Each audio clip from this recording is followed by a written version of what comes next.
Selamat pagi Pak Ibnu. Pagi. Ya, jadi sesuai janji kita beberapa waktu lalu ya Pak ya. Betul. Rencananya kan ada kegiatan observasi rekan sejawat, cuma kan untuk kegiatannya nanti kita ada kegiatan praobservasi, kemudian ada kegiatan pasca observasi ya Pak ya. Betul. Jadi untuk kegiatan hari ini Uun akan menanyakan beberapa pertanyaan Pak terkait kegiatan observasi yang mungkin nanti akan Bapak laksanakan di kelas. Betul.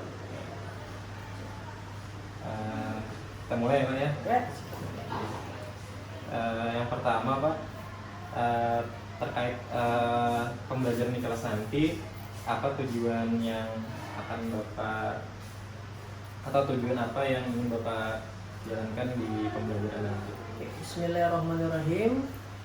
Jadi untuk di kelas 10 kebetulan saya mengajar akan mengadakan tujuan pembelajaran sebagai berikut ini. Yang pertama, peserta didik itu dapat membaca Quran Surah Al-Maidah ayat 48 tentang berkompetisi dalam kebaikan dan dengan tartil sesuai dengan kaidah tajwid, karena temanya pada kelas 10 ini adalah berkompetisi dalam kebaikan. Lalu yang kedua itu tujuan pembelajaran yang akan dicapai. Peserta didik itu akan menunjukkan dari pengalamannya mengenai contoh kompetisi dalam kebaikan yang sudah dilakukan atau yang akan dilakukan oleh peserta didik. Yang ketiga, tentunya peserta didik dapat menganalisis manfaat dari penerapan perilaku kompetisi dalam kebaikan pada kehidupan sehari-harinya. Jadi tujuan pembelajaran tersebutlah yang akan diharapkan dicapai oleh peserta didik. Oke, jadi ada 3 tadi ya Pak ya, membaca surah Al-Maidah tadi terkait yang kompetisi dalam kebaikan gitu ya Pak ya. Kemudian bagaimana menunjukkan contohnya, baik yang sudah dilaksanakan, kemudian apa yang akan dilaksanakan, kemudian bagaimana menganalisis tadi ya, menganalisis kompetensi dalam kompetisi dalam kebaikan tadi. Nah kemudian bagaimana Pak Bapak mengatur agar tujuan pembelajaran tadi bisa tercapai atau berhasil? Oke, jadi salah satu strateginya yang pasti, karena kita di kurikulum Merdeka kita akan melakukan asesmen diagnostik, yang mana asesmen tersebut ditujukan agar kita mengetahui dasar pengetahuan yang dimiliki oleh peserta didik. Contohnya seperti tujuan pembelajaran yang pertama tadi Pak, tentang membaca Al-Quran Surah Al-Maidah ayat 48 sesuai tajwid dan tartil. Jadi kita memetakan dahulu yang mana yang sudah fasih atau sesuai dengan kaidah tajwid, mana yang belum. Oleh karena itu, setelah diketahui asesmen diagnostik tersebut, maka seorang guru, khususnya saya, melakukan fasilitasi si murid tersebut agar dapat tercapai dengan kemampuannya masing-masing.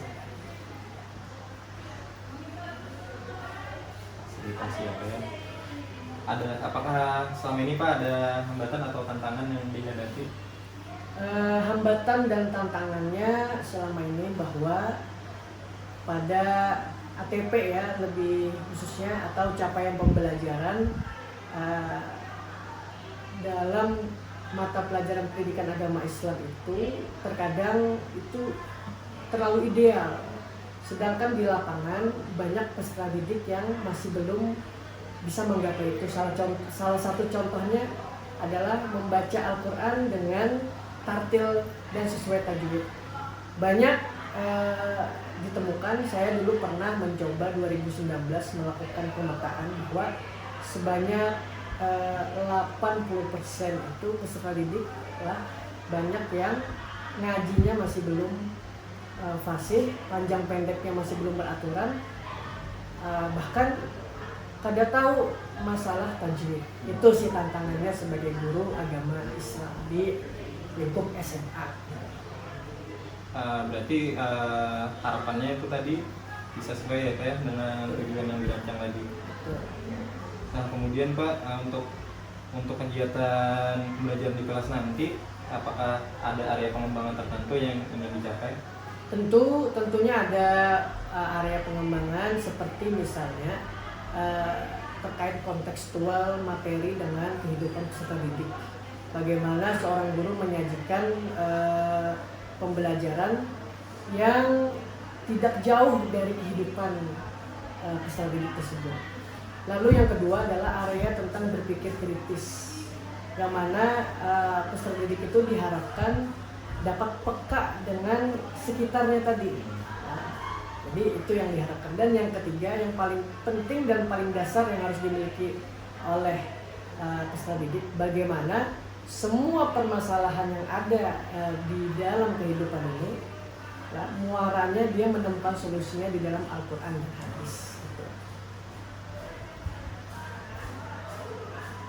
Solusi ya kayak dari pembelajaran yang tadi ya, tidak hanya seperti untuk mencapai tujuan yang istilahnya sudah disusun dalam CP dan ATP tadi, tapi juga ada sesuatu apa ya, poin plusnya lah istilahnya untuk siswa ya kayak, untuk bahwa sebenarnya dari pembelajaran itu bisa dimanfaatkan atau bermanfaat bagi kehidupannya gitu ya. Betul. Nah kemudian terkait area pengembangan ini Pak, kenapa hal itu yang Bapak pilih? Karena di abad 21 ini salah satu keterampilan yang harus dimiliki oleh semua orang itu adalah ya tadi berpikir kritis, menemukan solusi, dan sesuai dengan kontekstual tadi. Jadi mata pelajaran PAI harus mengintegrasikan dengan hal tersebut karena sesuai dengan tuntutan zaman. Apalagi sekarang kita menghadapi yang namanya tsunami informasi, yang mana peserta didik itu mengalami kegemukan informasi. Oleh karena itu berpikir kritis, terus mencari solusi, terus berpikir kontekstual itu harus dimiliki oleh peserta didik. Gitu. Kemudian Pak, untuk strategi yang dipersiapkan untuk pembelajaran nanti seperti apa Pak? Tentunya strategi yang mutakhir di abad 21, karena ini terkait dengan sosial dan dirinya, karena temanya tentang berkompetisi dalam kebaikan, maka saya coba menggunakan model pembelajaran PBL ya, Problem Based Learning, karena ya tadi untuk menopang area yang akan dikembangkan tadi seperti berpikir kritis, lalu mencari solusi atas permasalahan dan kontekstual. Kemudian ada lagi Pak? Dan yang paling terpenting kita mencoba dalam mata pelajaran PA ini melakukan pendekatan diferensiasi, yang mana menghadirkan atau memfasilitasi peserta didik sesuai dengan anugerah yang dimilikinya. Kalau untuk diferensiasinya sendiri ini Pak, kan ada, kita tahu kan diferensiasi itu kan ada diferensiasi proses, ada produk, ada konten. Nah untuk strategi ini adakah yang menjadi fokus Bapak untuk strateginya? Jadi dalam fokus diferensiasi ini yang kami akan coba adalah mengenai diferensiasi produk. Nah, jadi hasil akhirnya terserah dia mau membuat PPT atau mau menyajikan secara verbal, macam-macam lah caranya sesuai dengan keinginan peserta didik tadi. Jadi kemudian ini Pak terkait kan tadi ada yang Bapak sebutkan sebelumnya kan mungkin ada hambatan-hambatan atau kendala-kendala pada saat pembelajaran. Nah bagaimana atau apa strategi Bapak yang Bapak persiapkan untuk mengantisipasinya?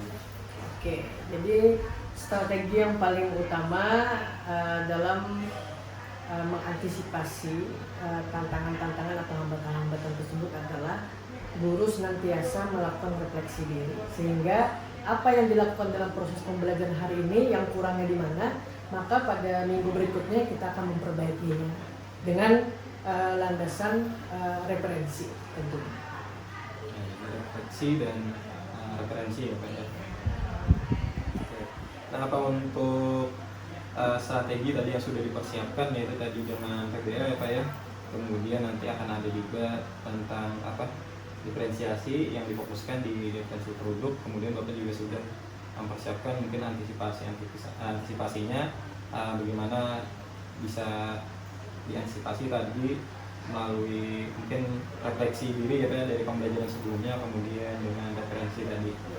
Nah, mungkin nanti Pak kita akan di pertemuan berikutnya nanti mohon izin nanti mungkin akan ikut di kelas Bapak untuk mengamati saja. Bukan untuk menilai ya Pak ya. Bukan. Tapi ya kita sama-sama belajar seperti itu. Jadi mungkin saya juga banyak belajar juga dari apa yang akan Bapak laksanakan. Nah, terkait nanti pada saat observasi Pak, apakah ada mungkin pada kegiatan-kegiatan tertentu yang mungkin Bapak perlu saya amati seperti itu secara khusus, mungkin ada di area-area tertentu, misalkan dari awal atau sampai akhir itu di area mana yang mungkin bisa saya amati secara lebih istilahnya lebih fokus di sana misalnya. Jadi mungkin yang bisa diamati adalah secara pedagoginya ya. Pedagoginya kayak di dalam pedagogi kan ada metode dan segalanya itu mungkin begitu. Dan yang lebih paling penting bagaimana pembelajaran itu dapat menghasilkan peserta didik yang produktif. Nah itu sih yang bisa dinilai. Dan keaktifan siswanya mungkin. Ya, keaktifan itu ya. Terima kasih Pak untuk waktunya untuk kegiatan praobservasi ini. Mungkin nanti di pertemuan berikutnya Pak ya, tadi nanti kita atur lagi jadwalnya untuk kegiatan observasi di kelas Pak ya. Terima kasih sekali lagi Pak Ibnu atas waktunya. Mohon maaf ya apabila selama kegiatan ini ada yang kurang berkenan di hati Bapak. Sukses selalu buat Bapak Fikri. Sampai jumpa Pak di observasi kelas nanti. Assalamualaikum warahmatullahi wabarakatuh. Waalaikumsalam warahmatullahi wabarakatuh. Assalamualaikum warahmatullahi wabarakatuh. Waalaikumsalam warahmatullahi wabarakatuh. Allahumma shalli ala sayyidina Muhammad wa ala ali sayyidina Muhammad walhamdulillahirabbil alamin. Alhamdulillah hari ini kita dapat berjumpa kembali dengan masih merasakan iman, masih merasakan Islam. Semoga sampai akhir hayat kita tetap Islam dan ketika meninggal husnul khatimah.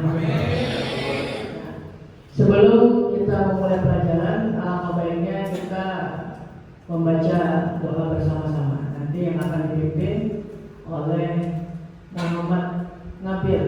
Nah, kepada Nabil silakan dipimpin.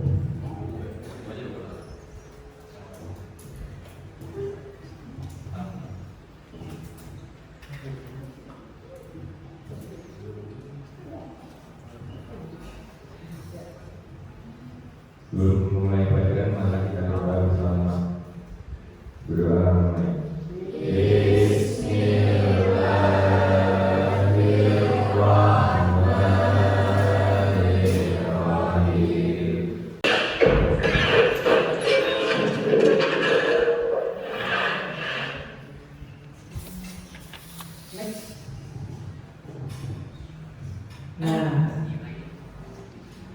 Insya Allah hari ini kita akan mempelajari tentang bab berkompetisi dalam kebaikan.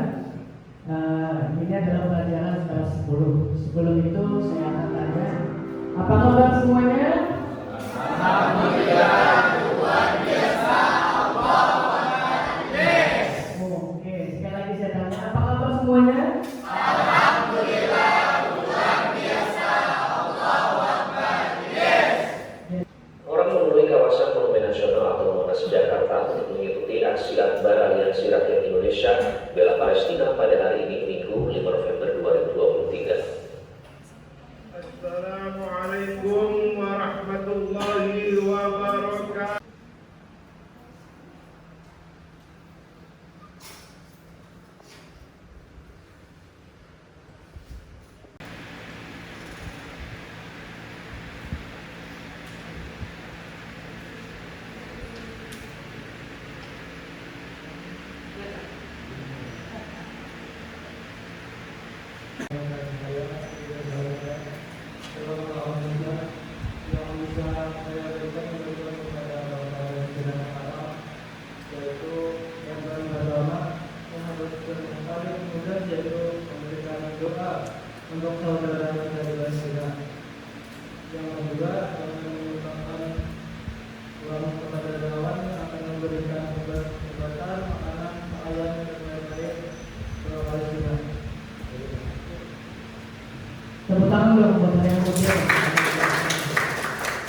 Jadi langkah yang paling mudah adalah berdoa.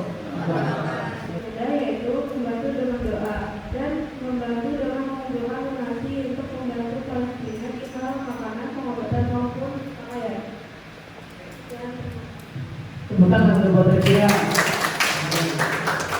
Jadi esensinya sama ya, tapi silsilah Nabi Muhammad dulu ya, untuk menjernihkan pikiran dan otak dan hati, oke?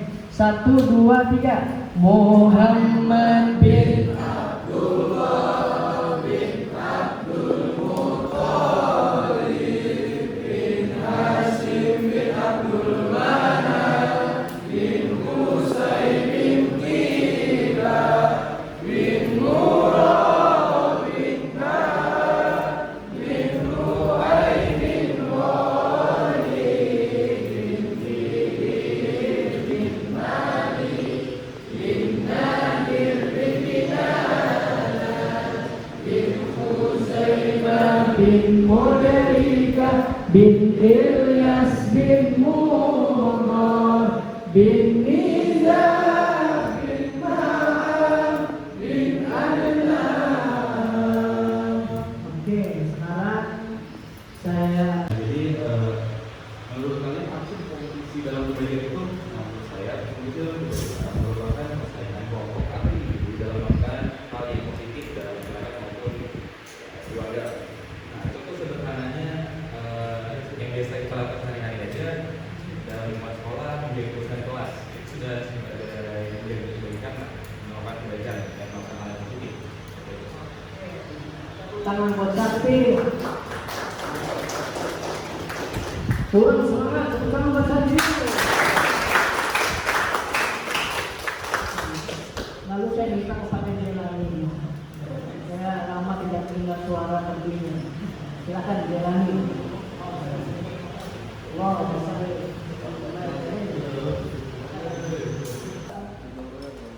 gotong royong untuk menyambut haul lulus kumpul di kampung, luar biasa itu. Jadi dia memuliakan tamu, ya, memuliakan tamu.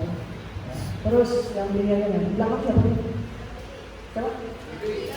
Selfie, nah, Selfie Indah Lestari, silakan.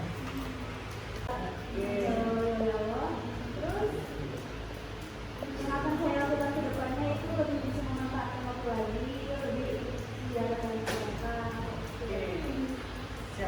Tepuk tangan dulu. Jadi kebaikannya adalah dia ikut berziarah. Sebaik-baiknya hiburan adalah ziarah, karena dia mengingatkan mati. Nah, jadi kada sombong dari orang. Itu intinya orang ziarah itu. Nah, karena kita pasti ada di balik di dalam kubur itu. Jadi sudah, maka tidak ada hati yang merasa sombong lagi. Bahkan kata guru kampung, nah, kalau orang tuh galau, orang tuh sedih, datangi 2 tempat ini.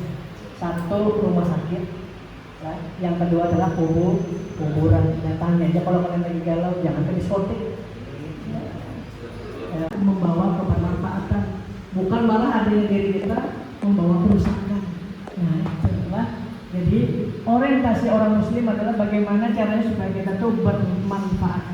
Ya, khairun nas anfa'uhum linnas. Sebaik-baiknya manusia adalah orang yang dia tuh bermanfaat bagi sekitarnya. Semoga kita bermanfaat, amin. Oke, sudah. Walau sya'allahu laja'alakum ummatan wahidah walakin liyabluwakum fima atakum fastabiqul khairat. Kamu dijadikannya satu umat saja. Tetapi Allah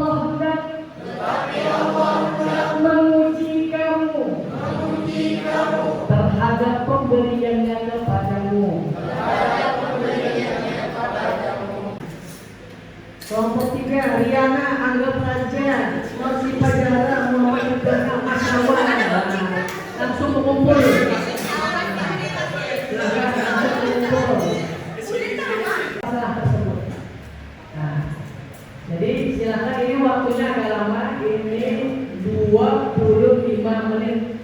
Nah, ini gunakan waktu dengan sebaik mungkin, efektif. Silakan dibagi-bagi tugasnya. Searching,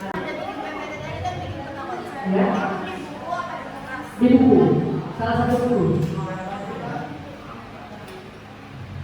Apalagi yang pengen ditanyakan sudah paham? Paham aja ya? Oke, sebelum mengerjakan kita baca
seorang pelajar sekaligus anak muda pasti memiliki masalah.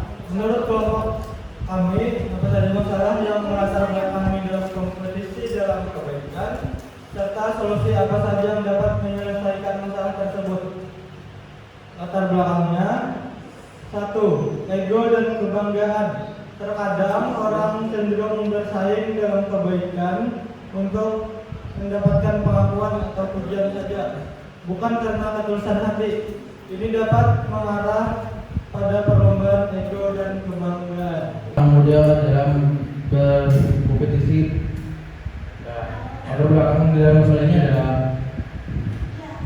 masalah yang melatar belakangi kalangan muda dalam berkompetisi dalam kebaikan adalah adanya beberapa faktor yang mempengaruhi kurangnya partisipasi mereka dalam kegiatan yang bermanfaat. Masalah ini sering kita menimbulkan hambatan yang membuat kalangan muda enggan atau sulit untuk terlibat dalam kompetisi kebaikan.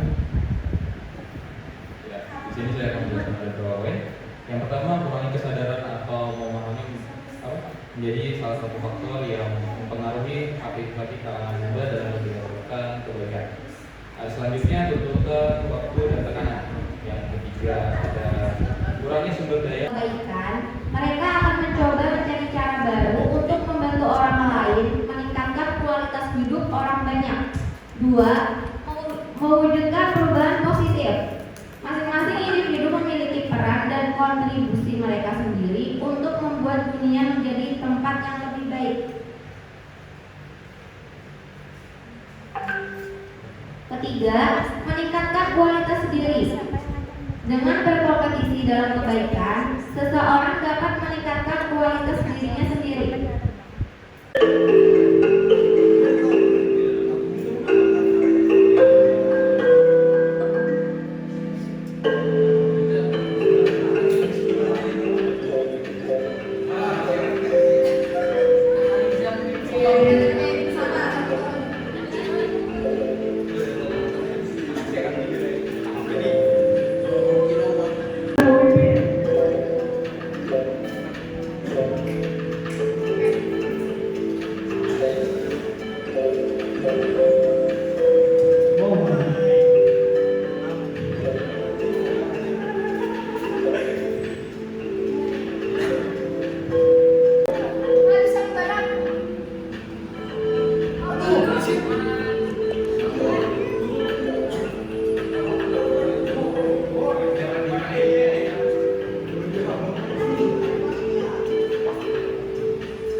Mana Google pemirsa?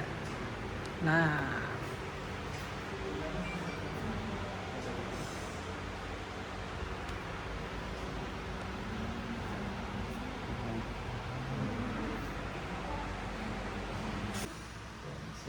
Assalamualaikum warahmatullahi wabarakatuh. Waalaikumsalam warahmatullahi wabarakatuh.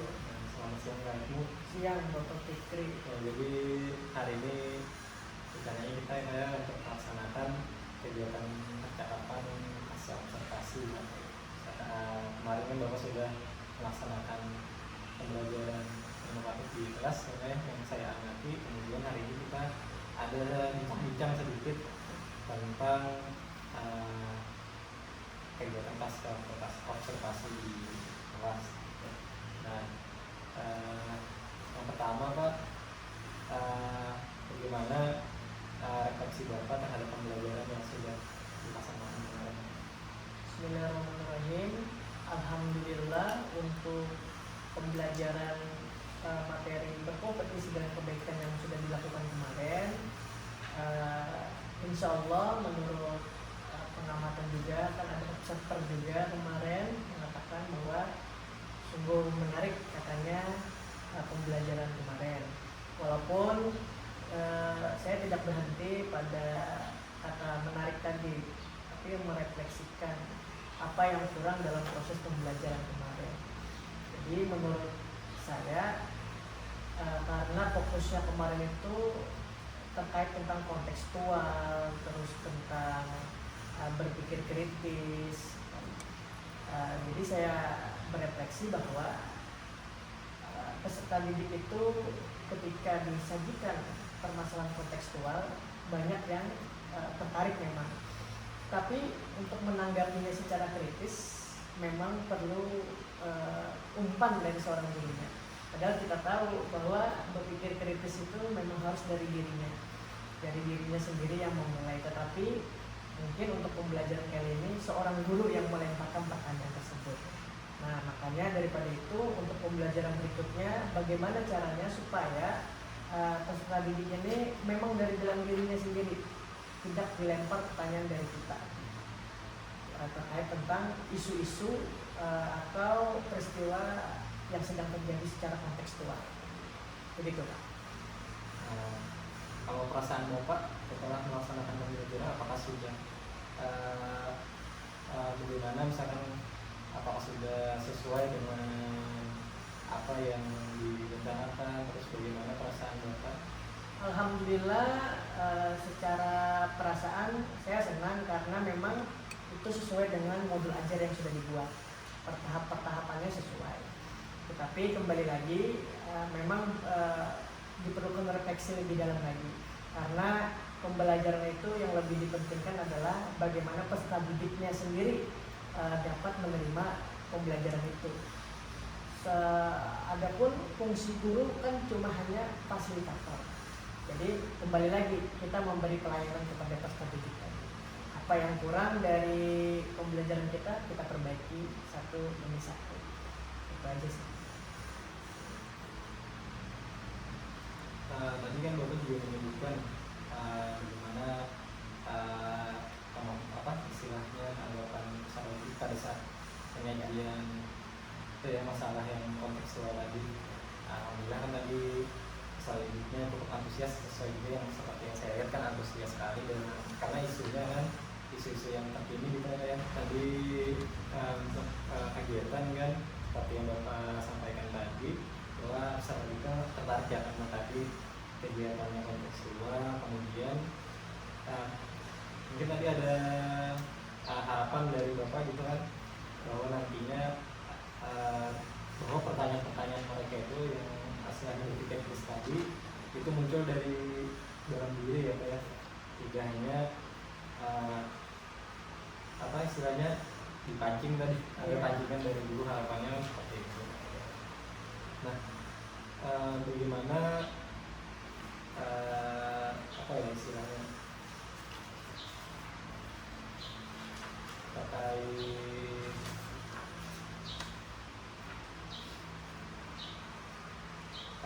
tujuan pembelajaran tadi, apakah Bapak memiliki kendala-kendala pada saat pelaksanaan? Terkait tujuan pembelajaran secara general tidak ada hambatan yang pasti, tetapi di satu sisi ada tujuan pembelajaran yang mengenai membaca Al-Quran surah Al-Maidah ayat 8 tadi itu, dan tartil dan fasih dan tartil pada tingkatan fase E kelas 10 ya. Setelah dilakukan asesmen diagnostik tadi, banyak sebagian itu masih belum dapat dikategorikan sebagai membaca tartil, dan itu terus yang dilakukan oleh seorang guru untuk mencari solusi bagaimana caranya dalam waktu singkat agar peserta didik ini dapat membaca dengan tartil. Dan di sisi lain, selain yang masalah tartil tadi adalah tentang berpikir kritis tadi juga kan. Jadi bagaimana peserta didik itu dapat diberi suplemen atau diberi peningkatan supaya dia minimal itu mau membaca, karena akar dari berpikir kritis adalah banyak membaca, bukan hanya membaca buku sebenarnya, membaca fenomena juga bisa, membaca dari YouTube, dan tentu harus ada referensi yang dipegang. Oleh karena itu seorang guru PAI minimal itu setiap habis pembelajaran merekomendasikan buku yang akan dibaca. Buku itu pun bukan hanya buku mata pelajaran, tapi buku yang di luar mata pelajaran yang lain, gitu. Seperti Atomic Habits gitu kan, atau apa segala, pokoknya buku yang non mata pelajaran. Karena anak-anak sekarang itu lebih senang buku non mata pelajaran seperti novel misalnya. Oleh karena itu kembali lagi ke diri gurunya harus mendalami buku apa atau novel apa yang bisa dikaitkan dengan materi tersebut agar peserta didik mau membaca. Itu sih.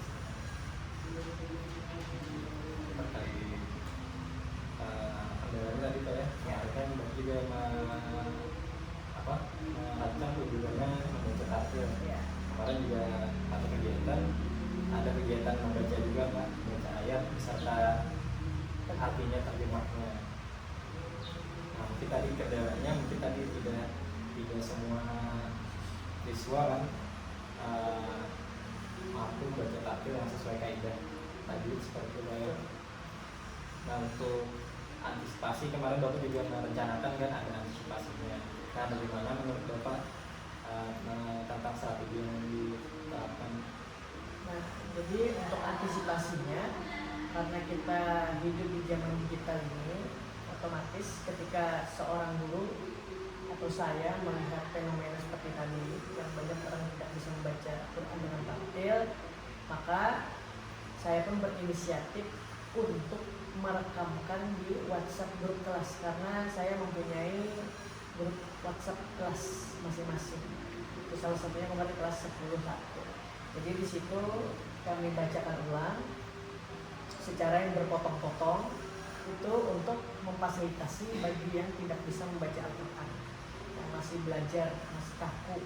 Terus saya buatkan yang kedua, voice note itu yang kedua yang utuh. Nah, itu untuk memfasilitasi peserta didik yang sudah lancar tapi panjang pendeknya masih tidak beraturan lah. Setelah itu kami tugaskanlah peserta didik itu 2 minggu setelah voice note itu dikirimkan kembali melalui Instagram kelas. Di situ kita dapat melihat pencapaian bahwa ketika guru sudah melakukan fasilitas itu ternyata ada perubahan yang signifikan, walaupun perubahan itu ya kepada anak-anak tertentu juga ya, karena tergantung juga minatnya dari anak kan. Itu sih. Itu yang setelah pembelajaran kemarin itu ya Pak ya, disiapkan voice note atau rekaman tentang membaca itu tadi ya, membaca tartil tadi.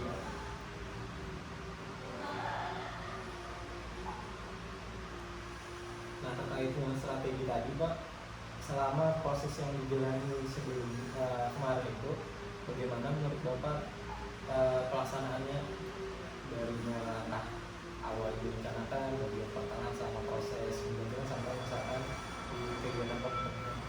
Bapak seperti apa? Kegiatan pembelajaran yang dilaksanakan kan Bapak sudah merencanakan ya?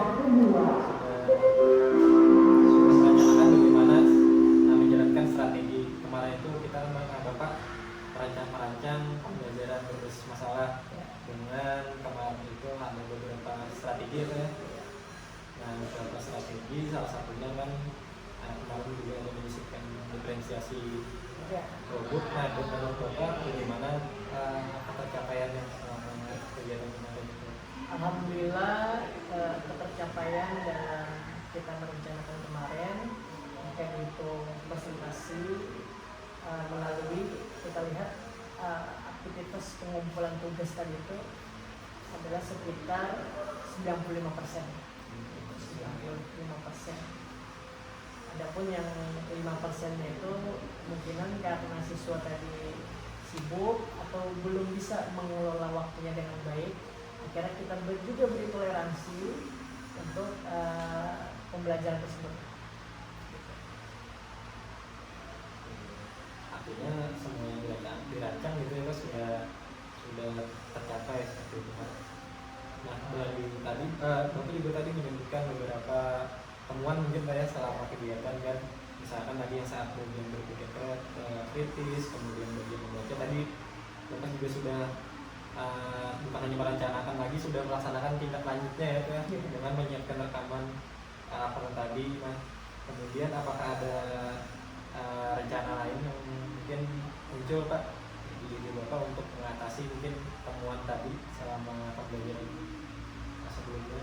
Rencana lainnya itu dari intern diri gurunya untuk memperbanyak mempelajari variasi pendekatan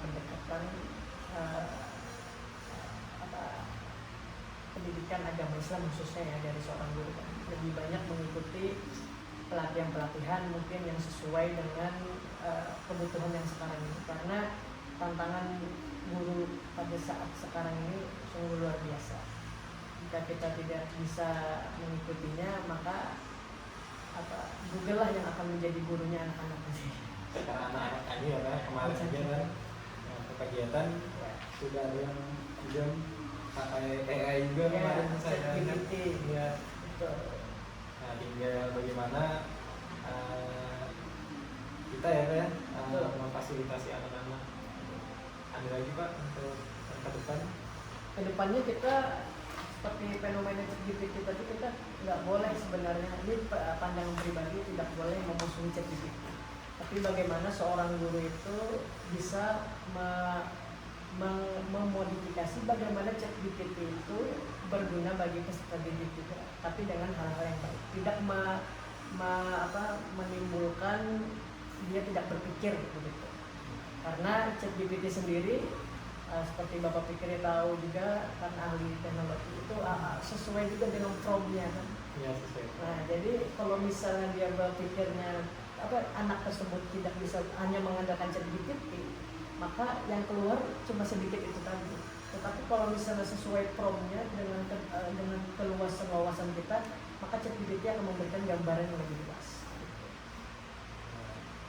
Jadi mungkin ada berpengaruh juga kegiatan sebelumnya itu ya Pak ya? Berpengaruh banget itu, berpengaruh banget. Makanya kemungkinan nanti pembelajaran berikutnya walaupun misalnya melibatkan ChatGPT, tetapi harus ada interaksi sosial. Karena interaksi sosial itu yang tidak bisa di ChatGPT kan lah bahasanya.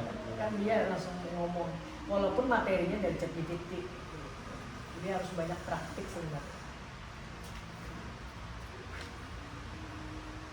Nah, itu Pak ya untuk refleksi Bapak mungkin pada saat observasi, apakah ada lagi Pak yang ingin disampaikan? Mungkin sementara ini itu. Jadi tadi Pak ya terkait refleksi Bapak terkait pelaksanaan bidang pembelajaran memang menarik ya Pak, kemarin itu sangat antusias sekali. Kemudian tujuan Bapak yang ingin fokus di kegiatan yang kontekstual, kemudian meningkatkan berpikir peserta didik gitu ya Pak ya, itu juga sudah terlaksana, dan catatan itu Bapak tadi sudah sekitar 95% sudah tercapai. Kemudian tadi ada beberapa kendala pertama pada tujuan yang membaca Al-Quran secara teratur tadi Pak ya, dan sudah juga Bapak merencanakan untuk tindak lanjutnya seperti apa, misalnya tadi menyiapkan rekaman, kemudian untuk refleksi pembelajaran yang ini yang kita amati tadi, Bapak juga rencananya memperbanyak referensi untuk strategi yang sesuai dengan kebutuhan pembelajaran anak didik. Kemudian terkait pemanfaatan AI di teknologi di masa depan, karena kemarin itu juga ada yang anak-anak juga menggunakan, bagaimana tadi bisa meningkatkan dengan interaksi sosial juga Pak ya, diperbanyak. Itu tadi terkait refleksi Bapak salah kegiatan observasi sebelumnya atau kegiatan pembelajaran sebelumnya. Nah, untuk kali ini Bonka Pak ulun menyampaikan pengamatan ulun terkait yang sudah Bapak laksanakan kemarin Pak. Silakan. Mangga. Apa bahasa Sundanya mangga? Ya, jadi kemarin itu observasinya tanggal 31 ya Pak, catatan saya di kelas 10. Nah, kemarin terkait strategi yang disiapkan, kemarin itu ada PBL, kemudian ada penyiapan media juga, dan ada strategi diferensiasi produk Pak ya. Nah, dari pengamatan ulun semua langkah di pembelajaran berbasis masalah itu terlaksana dengan dengan efektif. Artinya setiap langkah itu sudah terlaksana dengan baik. Nah, yang jadi ya poin plusnya ya Pak ya, kemarin Bapak yang menggunakan beberapa macam video ya kontekstual yang diambil dari berita di TV ya. Kemarin dengan isu-isu terkini mau sumber berita kan lebih valid ya infonya, atau anak-anak. Nah, yang menarik itu anak-anak itu saat menonton Bapak memintanya menuliskan. Nah, itu yang mungkin jadi ilmu baru bagi mungkin bisa diterapkan di pertama pembelajaran nanti, karena biasanya kan kita itu hanya langsung melempar pertanyaan ke peserta didik kan. Kalau Bapak kan minta anak merefleksikannya ditulis di buku, akhirnya kan juga melatih literasinya gitu ya Pak, literasinya juga melatih di sana. Jadi setiap ada pertanyaan dari guru, Bapak selalu meminta untuk anak-anak itu mencatat dulu sebelum berbicara ke depan. Nah, kemarin itu juga anak-anak diberi kesempatan. Jadi hampir setiap sudut itu Bapak minta misalkan ini maju lagi lain, dan Bapak juga selalu memberikan apresiasi kepada peserta didik bagaimanapun bentuk jawabannya gitu ya, baik yang singkat kah atau yang ada yang lucu jawabannya, Bapak selalu memberikan apresiasi. Kemudian kemarin itu Bapak juga menerapkan ada beberapa kali ice breaking kayak untuk memberikan fokus peserta didik. Nah, kemarin itu ada membaca silsilah Nabi, kemudian ada sair-sair macam-macam lah. Nah, itu sangat menarik sekali menurut saya. Artinya kan anak-anak yang awalnya mungkin pecah konsentrasinya kan, Bapak ingin mengambil konsentrasi lagi, terus Bapak minta membacakan sair-sair, akhirnya kan mereka setelah baca sair kembali fokus lagi. Nah, itu sangat bagus Pak. Nah, kemudian setiap kegiatan Bapak juga selalu minta siswa untuk menyampaikan pendapat gitu Pak ya. Nah, kemudian selanjutnya Bapak terakhir itu ada itu ya, tes evaluasi pakai kuisis. Akhirnya kan menarik seperti itu Pak. Mungkin yang secara umumnya pembelajaran itu berjalan sangat baik, sangat antusias dan lancar. Kalau misalkan yang kata Bapak itu adalah tantangan sendiri atau pertemuan tadi anak-anak itu kalau dipancing, ya menurut ulun sih Pak tidak terlalu masalah, karena kita sebagai yang penting kan walaupun kita memancing dengan pertanyaan kan juga yang berpikir kan anak-anak itu juga melatih. Jadi kan kita latih tiap pertemuan kan mungkin akhirnya muncul, bisa terlatih kan, bisa muncul pertanyaan dari diri mereka sendiri. Mungkin yang perlu ada catatan khusus Pak, mungkin pada saat pembuatan kesepakatan aja Pak, mungkin mungkin bisa disepakati misalnya kegiatannya di kemarin PBL kan waktu kerja kelompok mungkin dipertegas saja sedikit. Kemarin kan agak cepat, jadi waktu sekian tuh kan mungkin di kesepakatan ya. Betul. Nah mungkin itu aja Pak catatan dulu. Yang kalau yang selanjutnya kan anak-anak kan selalu tadi buat selalu menyampaikan refleksi dan meminta anak-anak juga dengan kegiatan evaluasi. Nah mungkin itu dari Pak, bagaimana menurut Pian Pak dari pertanyaan tadi? Ya alhamdulillah. Pengamatan menurut? Alhamdulillah pas saja, berarti walaupun tadi ada beda sedikit tapi sama aja sebenarnya, pas saja.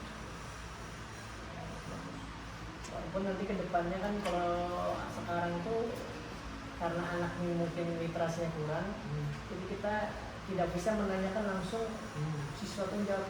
Jadi pakai strategi pertanyaan terpimpin maksudnya gitu. Jadi makanya yang Bapak lihat kemarin tuh dia sambil menonton cuplikan itu dia terus. Walaupun ya misalnya pun dia memakai Google juga kan bergerak semua panca inderanya gitu. Ya. Tapi kemarin karena isunya tuh nyata ya, isunya tuh berlangsung, jadi ingatannya itu langsung, kan? Jadi langsung ditulis. Itu sih mungkin. Soalnya menurut Ulun, kalau misalnya Ulun kasih pertanyaan langsung, pasti banyak diamnya tuh. Iya. Kalau biasanya sering ngomong itu kan pertanyaan langsung diam. Cuma kalau tadi diberi waktu kan ada kesempatan mereka persiapan lah.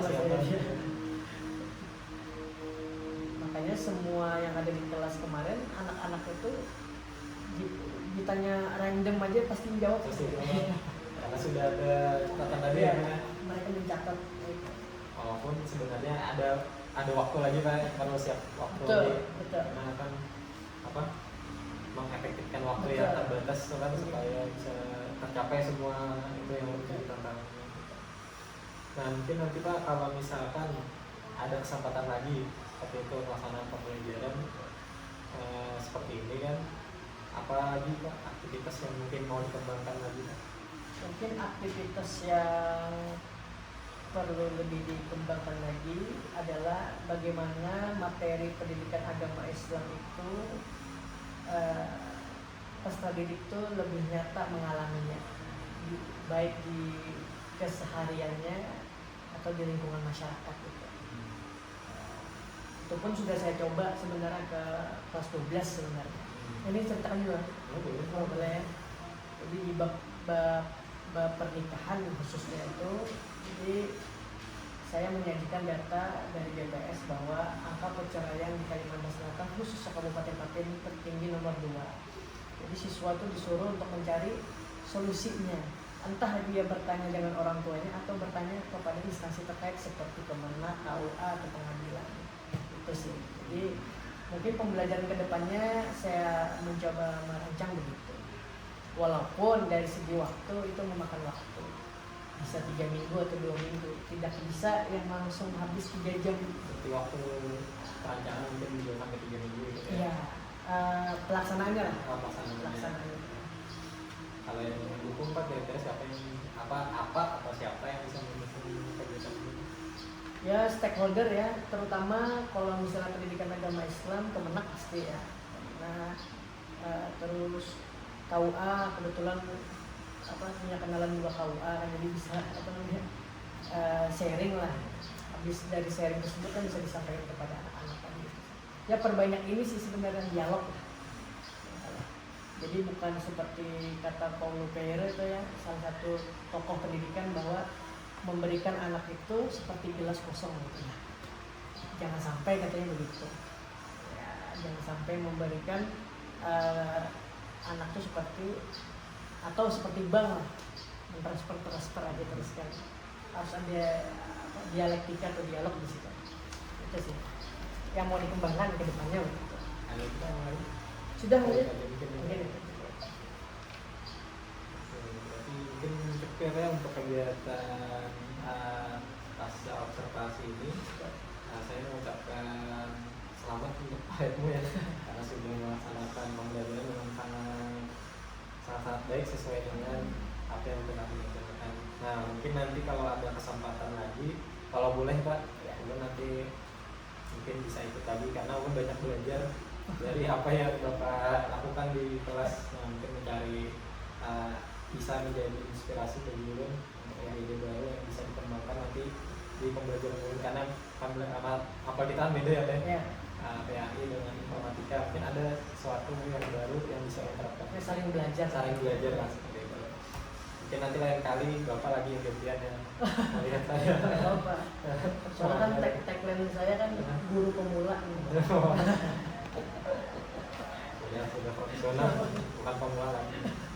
Iya, terima kasih Pak Eko atas waktu dan kesempatannya. Jadi mohon maaf apabila selama kita melaksanakan observasi dari sejawat ada hal-hal yang kurang berkenan di hati Pak. Mungkin Bapak saya cukupkan ya Pak ya sampai di sini. Assalamualaikum warahmatullahi wabarakatuh. Waalaikumsalam warahmatullahi wabarakatuh.